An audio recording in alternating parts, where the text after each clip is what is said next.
Hello everyone, my name is Shivani Maurya and this is the part 5 of RM. इससे पहले मैंने इसके 4 पार्ट्स और अपलोड किए। अगर आपने वो नहीं देखे हैं तो उनको भी देख लेना। सो स्टार्ट करते हैं इस टॉपिक को, इस वीडियो को। इस वीडियो में ना हम बहुत ही ज़्यादा इम्पॉर्टेंट टॉपिक्स को डिस्कस कर रहे हैं, जिसमें से शॉर्ट क्वेश्चन आएंगे।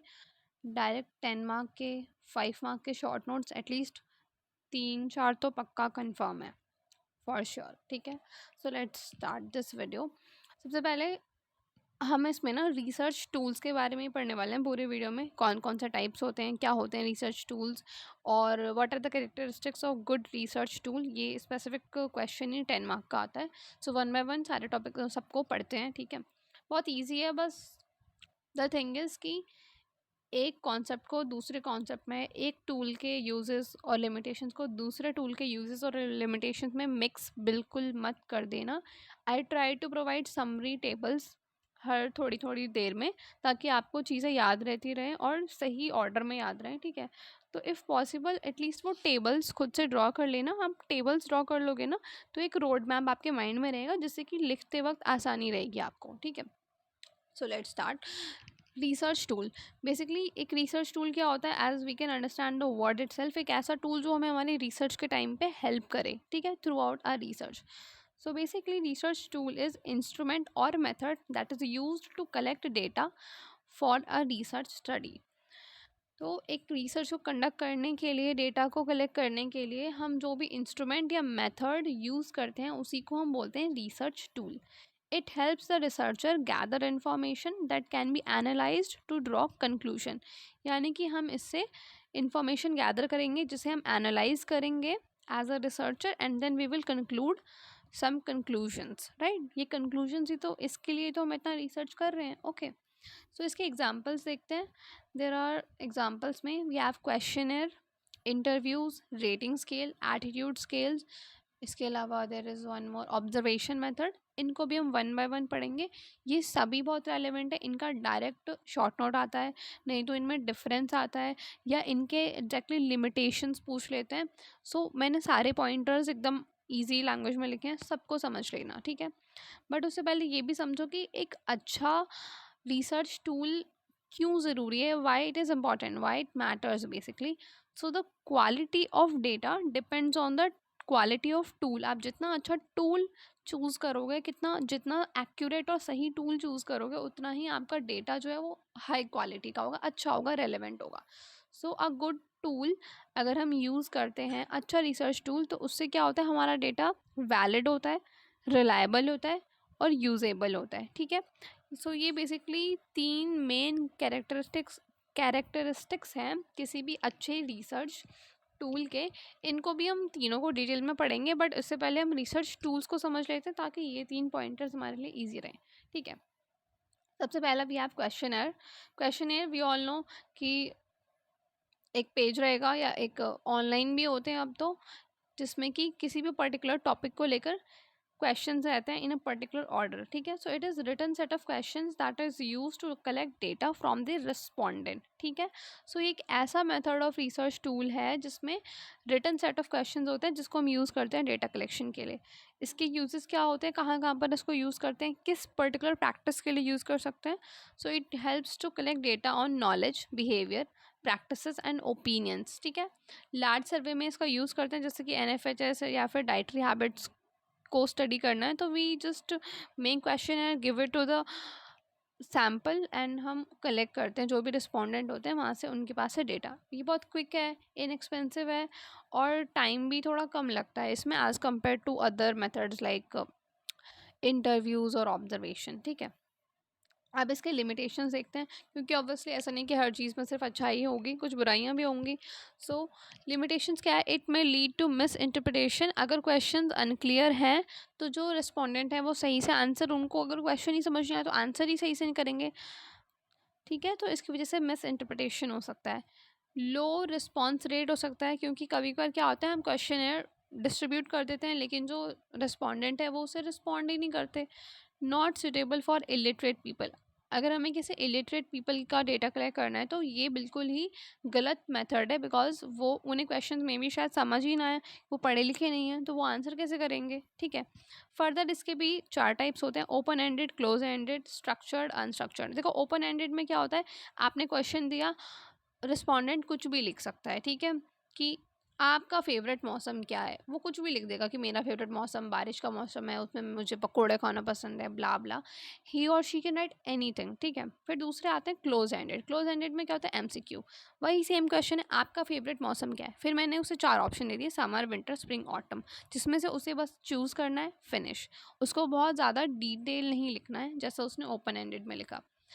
वहीं दूसरे होते हैं स्ट्रक्चर्ड और अनस्ट्रक्चर्ड। स्ट्रक्चर्ड मतलब हमने एक फिक्स्ड फॉर्मेट बना लिया कि हाँ मैं यही यही क्वेश्चंस पूछूंगा, इनका एक ऑर्डर रहेगा।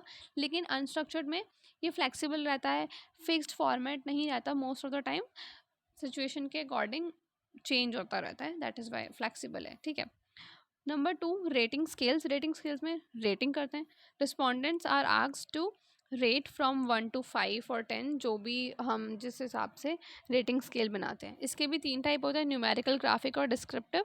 न्यूमेरिकल में 0 to 10 या जो भी नंबर्स हम देंगे उस पर नंबरिंग करनी होगी। ग्राफिक में कोई लाइन या कोई ऐसा टेप चार्ट वार्ट बना के देंगे, उस पर मार्क करना होगा। डिस्क्रिप्टिव में देखो हमें रिमार्क्स देने होते हैं, गुड, एक्सीलेंट, पुअर, ऐसा कुछ, ठीक है।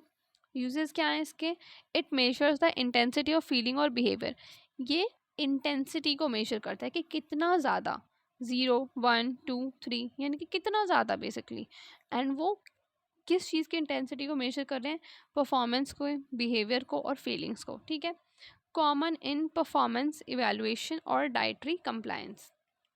तो अगर हमें किसी चीज़ का परफॉर्मेंस देखना है, लेट्स से कि कोई नया डिश आपने प्रिपेयर किया है, आप उसे मार्केट में लॉन्च कर रहे हो, तो आपको देखना है कि उसका कैसा परफॉर्मेंस रहा, तो आप रेटिंग पूछ लेते हो, ठीक है।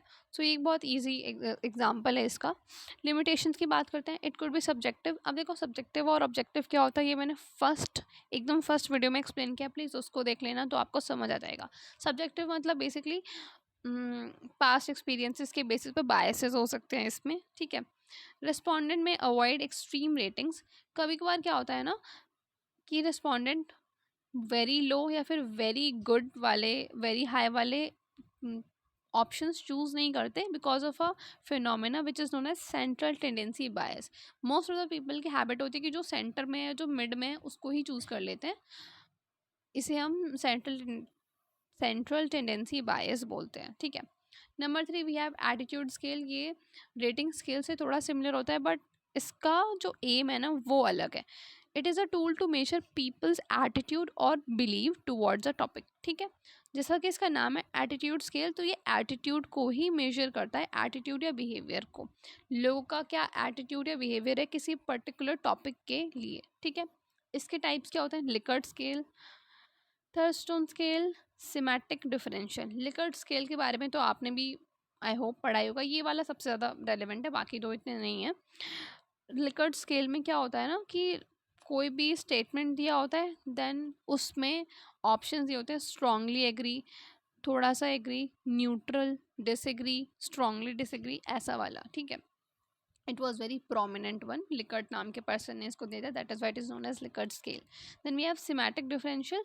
इसमें क्या होता है, ऑपोजिट एडजेक्टिव्स दिए जाते हैं, जैसे कि हेल्दी, अनहेल्दी, हैप्पी, अनहैप्पी और सैड, ऐसे, ठीक है।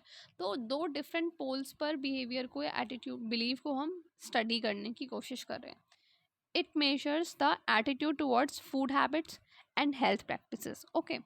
और ये किस में हेल्पफुल होता है, अगर हम न्यूट्रिशन की जो बिहेवियरल स्टडीज़ होते हैं ना वो करते हैं, तो उसमें ये बहुत इंपॉर्टेंट है, क्योंकि आपको समझ ही आ रहा होगा कि जो इसका काम है वही ये करेगा, ठीक है। लिमिटेशंस की बात करते हैं, रिस्पॉन्सेज में भी socially desirable rather than personal और ऑनेस्ट। क्या होता है कभी कभार कि जब हम स्केलिंग करते हैं तो मोस्टली ऐसा होता है, अच्छा तुम भी यही रेटिंग दे रहे हो तो मैं भी यही दे देती हूँ, ऐसा होता है मोस्टली कि सोशली डिज़ायरेबल रिजल्ट्स आ जाते हैं एज़ कम्पेयर टू किसी पर्सन के इंडिविजुअल क्या अपना ओपिनियन है वो नहीं देते, ठीक है। इसके अलावा designing valid statement is time time consuming, थोड़ा सा टाइम लगता है ऑब्वियसली वैलिड स्टेटमेंट को जनरेट करने के लिए। नेक्स्ट वी हैव इसके आगे भी दो हैं, बट अभी इनका ना समरी देख लो, ये तीनों बहुत इंपॉर्टेंट है। क्वेश्चनेयर देखो इसका क्या काम होता है, नॉलेज, प्रैक्टिस और ओपिनियन को मेजर करता है। इसकी स्ट्रेंथ क्या है, लार्ज स्केल सर्वे में इसको यूज़ कर सकते हैं। वीकनेस क्या है, रिस्पॉन्स रेट थोड़ा लो होता है और मिस इंटरप्रिटेशन होने के चांसेस होते हैं अगर क्वेश्चन अनक्लियर है। रेटिंग स्केल की बात करें तो इंटेंसिटी ऑफ बिहेवियर को मेजर करने के लिए होता है। इसकी स्ट्रेंथ है परफॉर्मेंस असेसमेंट, परफॉर्मेंस को असेस करता है। एंड इसके जो वीकनेस या लिमिटेशंस हैं वो ये है कि सब्जेक्टिविटी हो सकती है या फिर सेंट्रल टेंडेंसी बायस, जो मैंने अभी थोड़ी देर पहले एक्सप्लेन किया। The next we have attitude scale, ये बिलीव्स और एटीट्यूड्स को मेजर करता है। बिहेवियरल और सोशल रिसर्च में बहुत ज़्यादा रेलेवेंट है। एंड अगेन इसके लिमिटेशंस ही यही हैं क्योंकि जो रिजल्ट होते हैं वो सोशल डिज़ायरेबिलिटी बायस्ड हो सकते हैं। दैट मीन्स कि किसी पर्सन का जब हम ओपिनियन पूछ रहे हैं ना, तो देयर इज़ हाई चांस कि वो अपना ओपिनियन शायद वो उसने एक्सप्लोर ही नहीं किया, या फिर वो अपना ओपिनियन हाइड करके जो बाकी लोगों का सोशल लेवल पर ओपिनियन होना चाहिए उसी को वो अपना ओपिनियन बना के बता देता है। ठीक है, एंड इसका डिज़ाइन भी थोड़ा सा कॉम्प्लेक्स होता है, ये इसका एक लिमिटेशन है। Next we have interview. We all know what is interview. Face to face questions पूछे जाते हैं। कौन पूछता है, रिसर्चर पूछता है। किससे पूछता है, रिस्पोंडेंट से। और रिस्पोंडेंट को वर्बली आंसर करना होता है, लिख कर नहीं, वर्बली आंसर करना होता है। This is very important. इसे ओरल क्वेश्चनेयर भी बोलते हैं। ठीक है, एंड राइट नाउ तो देखो ज़रूरी नहीं है ये फेस टू फेस हो, मतलब इसके दो मोड आ गए हैं क्योंकि चीज़ें इतनी ज़्यादा डिजिटल हो गई हैं। So we have physical interview and online interviews. ठीक है, तो अगर इंटरव्यूज़ के बारे में पूछा जाए तो प्लीज़ इनको भी मेंशन करना। दिस शोज़ कि हाँ आपको अप टू डेट है आपका नॉलेज। ठीक है, तो जो भी चीज़ रियल टाइम में चल रही हो ना उसको भी ध्यान रखते हुए अपने आंसर राइटिंग करना, सो दैट एक अच्छा इंप्रेशन पड़े कि yes you are aware enough about the things that are happening around you. ठीक है, इसके टाइप्स क्या होते हैं, क्लिनिकल इंटरव्यू होता है यानी कि जिसमें हम डाइट या हेल्थ के रिगार्डिंग क्वेश्चन पूछते हैं। देन रिसर्च, किसी भी पर्टिकुलर टॉपिक पे हम रिसर्च कर रहे हैं उसके लिए इंटरव्यू हो सकता है। देन इंडिविजुअल इंटरव्यू होते हैं, ग्रुप इंटरव्यू होते हैं। इंडिविजुअल यानी कि एक टाइम पे एक पर्सन, ग्रुप में एक साथ बहुत सारे लोग हैं। Then we have structured and unstructured. Structure again fixed format है क्वेश्चंस का, अनस्ट्रक्चर्ड में फिक्स्ड फॉर्मेट नहीं है, उस पर्टिकुलर कंडीशन या सिचुएशन की नीड के according questions for other questions formulate किए जा रहे हैं। ठीक है, अब इसके यूजेस की बात करते हैं क्योंकि ये इतना ज़्यादा डीप रहता है तो ऑब्वियसली हमें इसमें इन डेप्थ डेटा मिलता है। Quality of data is really good as compare to question या फिर और दूसरे मेथड, क्योंकि हम इसमें डायरेक्टली पर्सन से पूछ रहे हैं। ठीक है, then useful when the clarification is needed. कभी कभार लिखने में चीज़ें अनक्लैरिफाई होती है लेकिन जब हम पूछते हैं तो ज़्यादा क्लैरिटी आती है। ठीक है, बिल्ड रिपोर्ट्स विद रैपोर्ट, यानी कि जब हम क्वेश्चन इंटरव्यू करते हैं ना तो जो भी रिस्पोंडेंट होता है उससे रैपोर्ट बन जाता है जिससे कि एक ट्रस्ट बिल्डअप हो जाता है। And there is a high chance कि अब जिस पर्सन पे हमें ट्रस्ट है ना हम उसको राइट और एक्यूरेट आंसर्स देते हैं। ठीक है, then it is ideal for sensitive topics. ऐसे कोई भी जो सेंसिटिव टॉपिक्स हैं उनके लिए बहुत अच्छा होता है। फॉर एग्जांपल किसी की मेंटल हेल्थ रिगार्डिंग कोई क्वेश्चन पूछना है तो देखो हम जब रिटर्न क्वेश्चन लेंगे तो देयर इज़ हाई चांस कि वो बायस्ड आंसर दे सकता है, या उस वक्त उसकी कंडीशन क्या है वी नेवर नो। बट अगर हम उसका इंटरव्यू ले रहे हैं देन वी कैन एस्टिमेट कि उसकी करेंट कंडीशन क्या है and how we can improve it, और क्या क्या चीज़ें की जा सकती हैं। ठीक है, लिमिटेशंस की बात करें तो जैसा कि आपको समझ ही आ रहा है भाई इसमें इतना टाइम लगाना है तो ये बहुत टाइम कंज्यूमिंग है एंड लेबर इंटेंसिव है, यानी कि बहुत ज़्यादा लोगों की ज़रूरत पड़ सकती है मे बी अगर रिसर्च हाई लेवल का है तो। ठीक है, रिस्क ऑफ इंटरव्यूअर बायस, जो इंटरव्यूअर है क्या पता उस वो ही बायस्ड हो या उसके क्वेश्चन इस तरीके से फॉर्मुलेट हो। ठीक है, रिस्पॉन्सेज जो होते हैं अगेन वही सोशल डिज़ायर्स को फुलफ़िल करने के लिए उससे इन्फ्लुएंस्ड हो सकते हैं। Difficult to analyse qualitative data, कभी कभार ये जो डेटा है क्वालिटेटिव होता है ऑब्वियसली तो इसको एनालाइज करना थोड़ा मुश्किल होता है एज़ कम्पेयर टू क्वेश्चनर है या फिर अदर मेथड है। ठीक है, नेक्स्ट जो लास्ट है बेसिकली ऑब्जर्वेशन मेथड। तो देखो ऑब्जर्वेशन मेथड में क्या होता है, जो रिसर्चर होता है he or she watches or records the behavior or events in natural settings without asking question। इसमें जो भी रिस्पोंडेंट है उससे कोई क्वेश्चन नहीं पूछेंगे, रिसर्चर एक जगह बैठा है वो देख रहा है ऑब्जर्व कर रहा है अपने जो भी ऑब्जर्वर है। ठीक है, it capture real life actions rather than self report. हम रिस्पोंडेंट से क्वेश्चन नहीं पूछ रहे हैं, हम खुद ही उसके रियल लाइफ एक्शंस को कैप्चर कर रहे हैं ऑब्जर्व कर रहे हैं, ठीक है। टाइप्स क्या क्या होते हैं इसके? Participant, non participant, structured, unstructured. देखो स्ट्रक्चर्ड और अनस्ट्रक्चर्ड अब तक आप समझ चुके होगे, ठीक है। यानी कि इसमें प्रॉपर सेट है कि यही फॉर्मेट पूछा जाएगा या इसी फॉर्मेट में ऑब्जर्वेशन करना है, एज कम्पेयर टू अनस्ट्रक्चर्ड में कुछ भी हो सकता है, ठीक है। अब बात करते हैं पार्टिसिपेंट की। तो क्या होता है पार्टिसिपेंट में? फॉर एग्जांपल रिसर्चर को एक पर्सन स्टडी करना है, तो वो किसी ग्रुप का पार्ट है, तो रिसर्चर भी उस ग्रुप का पार्ट बन जाएगा, उस ग्रुप को ज्वाइन कर लेगा एंड वो जो भी रिस्पोंडेंट होगा उसको ऑब्जर्व करेगा। जबकि जब नॉन पार्टिसिपेंट की बात करते हैं तो वो उस ग्रुप से दूर है, वो कहीं एट अ डिस्टेंस से रिस्पोंडेंट को या अपना जो भी ऑब्जर्वर है जो भी ऑब्जर्वेशन है उसको ले लेगा, ठीक है। देन यूजेस की बात करते हैं। इसमें इसके यूजेस हैं, it is used for the study of behaviour, interaction और इन्वायरमेंटल कंडीशंस को स्टडी करने के लिए बहुत हेल्पफुल रहता है। चाइल्ड न्यूट्रिशन में ये सबसे ज़्यादा हेल्पफुल होता है because most of the times बच्चों से जब क्वेश्चन पूछते हैं तो वो झूठ बोल देते हैं या बताना नहीं चाहते, बोल नहीं पाते या अपनी बात को कम्युनिकेट नहीं कर पाते, ठीक है। तो उसमें ये बहुत रेलेवेंट होता है कि हम ऑब्जर्व करें इंस्टेड ऑफ आस्किंग क्वेश्चंस, ठीक है। फीडिंग प्रैक्टिसेस के लिए हम कभी कभार क्या होता है ना, लोग जब बताते हैं इंटरव्यूज़ में या क्वेश्चन में तो वो अपनी फीडिंग हैबिट्स को ऑल्टर कर देते हैं कि यार हमें तो हाई फाई दिखना है ऐसा वैसा, लेकिन जब हम ऑब्जर्व करते हैं ना तो अब हमें रियल थिंग पता चलती है, ठीक है। हाइजीन बिहेवियर में काफ़ी ज़्यादा इंपॉर्टेंट होता है you all must be knowing, ये तो बहुत ही सिंपल सा बेसिक सी चीज़ है। And also it is helpful when the respondent can't articulate their actions. कभी कभार क्या होता है रिस्पोंडेंट अपनी बात नहीं बता पाते इन इंटरव्यूज़ और क्वेश्चन में भी नहीं लिख पा रहे हैं, सो इट इज़ बेटर कि हम जाके सीधे ऑब्जर्व ही कर लेते हैं उनके एक्शंस को, ठीक है। लिमिटेशंस क्या हैं कि ऑब्जर्वर जो है वो डिटेल्स मिस कर सकता है एंड जो भी एक्शन है या जो भी ऑब्जर्वेशन है उसको सब्जेक्टिवली इंटरप्रेट कर सकता है, यानी कि अपने पास्ट एक्सपीरियंस अपनी लाइफ से जोड़ के, ठीक है। और दूसरा इसका एक और लिमिटेशन ये भी हो सकता है कि बहुत ही टाइम कंज्यूमिंग है, एक्सपेंसिव मेथड है, लेबर इंटेंसिव है, ठीक है। क्योंकि टाइम लगेगा भाई, किसी एक पर्टिकुलर चीज़ को आप बार बार ऑब्जर्व कर रहे हो तो it is time consuming, right. Again Hawthorne effect, ये भी इसका लिमिटेशन है। कभी कभार क्या होता है ना कि जब लोगों को पता होता है कि उनको कोई देख रहा है या नोटिस कर रहा है तो वो अपना बिहेवियर चेंज कर लेते हैं, ये भी इसका एक लिमिटेशन है। क्योंकि there are times when we know that someone is watching us. For example simply हमें पता है पापा हमें देख रहे हैं तो हम पढ़ाई करेंगे, पापा नहीं देख रहे तो हम नहीं पढ़ाई करेंगे। मोस्ट ऑफ द टाइम्स ऐसा होता था बचपन में, ठीक है। सो इसी को हम हॉथॉर्न इफेक्ट बोलते हैं। Next we have it is not suitable for internal thoughts. अगर आपको किसी पर्सन के इंटरनल थाट्स जानने हैं, उसके क्या पर्टिकुलर किसी न्यूट्रिशनल एस्पेक्ट को लेकर क्या उसका बिलीफ सिस्टम है, तो वो आप ऑब्जर्व करके नहीं पता लगा सकते, आपको उसके लिए उससे बात ही करनी होगी, ठीक है। एंड अगेन जैसा मैंने बोला it can be time consuming, ठीक है। अब देखो ये वाला टॉपिक बहुत इंपॉर्टेंट है, कैरेक्टरिस्टिक्स। ये किसके कैरेक्टरिस्टिक्स हैं? A good research tool. इसका डायरेक्ट 10 मार्क का क्वेश्चन आता है, ठीक है। मेन 3 कैरेक्टरिस्टिक्स हैं जिसके बारे में मैंने वीडियो के स्टार्टिंग में बात की थी, हम उनको थोड़ा सा डीप में पढ़ेंगे क्योंकि लिखने के लिए आते हैं भाई, ठीक है। Starting with validity. वैलिडिटी का मतलब होता है does the tool measures what it is suppose to measure, यानी कि क्या जो मैं टूल यूज़ कर रही हूँ वो वही मेजर कर रहा है ना जिसके लिए वो बनाया गया है। फॉर एग्जाम्पल मैंने ले लिया वेइंग बैलेंस और मैं वेइंग बैलेंस से किसी की हाइट नापने की कोशिश कर रही हूँ, इज़ इट पॉसिबल? नो। तो जो मेरा रिसर्च टूल है, मैं जिस चीज़ के लिए उसको यूज़ कर रही हूँ वो वैलिड ही नहीं है, I am doing stupid thing, right.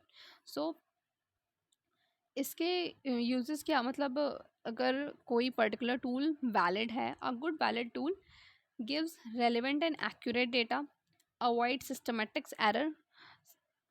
Example है इसका न्यूट्रिशन नॉलेज टेस्ट। अगर हम किसी पर्सन का या ग्रुप ऑफ पीपल का न्यूट्रिशन नॉलेज टेस्ट ले रहे हैं तो हम सिर्फ उसकी न्यूट्रिशन नॉलेज को टेस्ट करें। ज़रूरी नहीं है कि अगर वो इंग्लिश में बात नहीं कर पा रहा है तो हम उसकी इंग्लिश स्किल्स को जज करने लग जाएं कि अरे यार इसकी तो इंग्लिश ही अच्छी नहीं, इससे तो बात करने में करें। No, that's wrong, because we are there to test the nutrition knowledge, not the English skills, right. अब इसके टाइप्स की बात कर लेते हैं। So we have content validity, criteria relative validity and construct validity. ये तीनों बहुत ज़्यादा इंपॉर्टेंट नहीं है, बस इनके नाम याद रख लेना। Content criteria construct, CCC, content criteria construct. बहुत ज़्यादा इनके बारे में डीप लिखना ज़रूरी नहीं है, but if you want you can just have a reading from the book. आप वहाँ पे एक एक पैराग्राफ लिखे हुए हैं, लाइक 5 to 10 मिनट्स की रीडिंग है, उसको पढ़ लोगे तो आपको ये तीनों भी डिटेल में समझ आ जाएंगे। Then next we have reliability. Reliability का मतलब है कि क्या मैं इस पर्टिकुलर टूल पर रिलाई कर सकती हूँ। दैट मीन्स कि क्या मैं इसको बार बार जब यूज़ करूँगी तो मुझे सेम रिजल्ट मिलेंगे। क्या मेरा कॉन्फिडेंस लेवल जो है, जो हमने कॉन्फिडेंस लेवल पहले वाले वीडियोस में बताया था आई गेस सेकेंड और थर्ड में, तो क्या जो मेरा स्टडी का कॉन्फिडेंस लेवल है वो उतना ही अच्छा बना रहेगा, 95, 96 और 99। क्या जो मेरी पावर ऑफ स्टडी है वो उतनी ही बनी रहेगी। अगर मैं जितना अच्छा टूल यूज़ करूँगी ऑब्वियसली मेरा पावर ऑफ स्टडी उतना ज़्यादा रहेगा। दैट मीन्स कि मेरा जो टूल है वो रिलायबल है, ठीक है, मैं उस पर रिलाई कर सकती हूँ। So a reliable tool gives similar result under consistent condition. Same conditions में सेम रिजल्ट्स मिलेंगे, ठीक है। ये रैंडम एरर को रिड्यूस करता है। इससे पहले आपने देखा था कि जो वैलिड वाला एक अच्छा वैलिड टूल होता है ना, वो सिस्टमेटिक एरर को रिमूव करता है, जबकि जो एक अच्छा रिलायबल टूल होता है वो रैंडम एरर को रिड्यूस करता है, ठीक है। एग्जाम्पल के लिए देखो, अगर हम same FFQ which is food frequency question use कर रहे हैं किसी एक पर्सन से बार बार, तो देयर शुड बी चांसेस कि हमें बार बार सेम ही आंसर मिलने चाहिए। I guess you guys are very familiar with FFQs, आपने PN में ज़रूर पढ़े होंगे, तो ये वही वाला FFQ है, कन्फ्यूज़ मत होना, ठीक है। Number 3, usability. दैट इज़ कि आपने जो टूल यूज़ किया है वो प्रैक्टिकल और ईजी टू यूज़ है या नहीं। इफ़ येस देन या it is a good tool, and if not then it is a bad tool, ठीक है। It should be simple, cost effective, time efficient, ज़्यादा महंगा भी ना हो, टाइम भी वेस्ट ना हो, easy to administer, easy to use, scoring in और इंटरप्रेट करने में भी ईजी हो। फॉर एग्ज़ाम्पल मैं अगर क्वेश्चन टूल यूज़ कर रही हूँ तो obviously it is very easy to interpret, ठीक है। But on the other hand यही मत सोच लेना कि हर बार मैं क्वेश्चन ही यूज़ करूँ। देयर आर चांसेस कि मुझे ऑब्जर्वेशन भी यूज़ करना पड़ सकता है, मुझे इंटरव्यूज़ यूज़ करने पड़ सकते हैं, मुझे स्केल्स यूज़ करने पड़ सकते हैं। इट डिपेंड्स कि मेरा रिसर्च क्या है, या फिर sometimes we use multiples of them, ठीक है। इसका एग्जाम्पल है short clear organised questionnaire instead of a confusing and complex one, ठीक है। एग्ज़ाम्पल मतलब बोलने का है कि इस एग्ज़ाम्पल से मैं आपको समझाना चाह रही हूँ कि यूजेबिलिटी का मतलब ये है कि जो मेरा रिसर्च टूल है वो सिंपल है। जैसे कि एक क्वेश्चनर है, मैंने एकदम शॉर्ट सा डायरेक्ट क्वेश्चन पूछे हुए हैं एक अच्छे मैनर में, तो वो एक अच्छा टूल है। वहीं अगर मैं कंफ्यूजिंग सा कॉम्प्लेक्स क्वेश्चनर बना दूँ जो ना तो मुझे समझ आ रहा है ना रिस्पोंडेंट को, तो वो एक बैड टूल हुआ, ठीक है। देखो अब मैंने इसकी समरी भी बना दी है। जब हम बात करते हैं वैलिडिटी की, वैलिडिटी का मतलब क्या है, it measures what it claims to measure, ठीक है। इम्पॉर्टेंस क्या है, एक्यूरेसी और रेलेवेंस प्रोवाइड करता है डेटा को, ठीक है। रिलायबिलिटी की बात करते हैं, it produces same and consistent results every time we use it under the same condition. ये डेटा की ट्रस्ट वर्दीनेस को बढ़ाता है, क्योंकि भाई अगर बार बार लेट्स से कि एक बार डेटा कुछ और आ रहा है, दूसरी बार कुछ और आ रहा है, तो हम उस डेटा पे ट्रस्ट ही नहीं कर पाएंगे, ठीक है। यूजेबिलिटी ईजी एंड सिंपल होना चाहिए। एंड क्यों ये होना चाहिए ईजी एंड सिंपल, जिससे कि हमारा टाइम, एफर्ट और रिसोर्स सभी के सभी सेव हों, वेस्ट ना हो कुछ भी, क्योंकि हम भारत में रहते हैं, भारत के लोग कुछ भी वेस्ट नहीं करते हैं, ठीक है। So that's all for this video. मिलती हूँ नेक्स्ट वीडियो में, तब तक के लिए bye bye, take care, happy learning.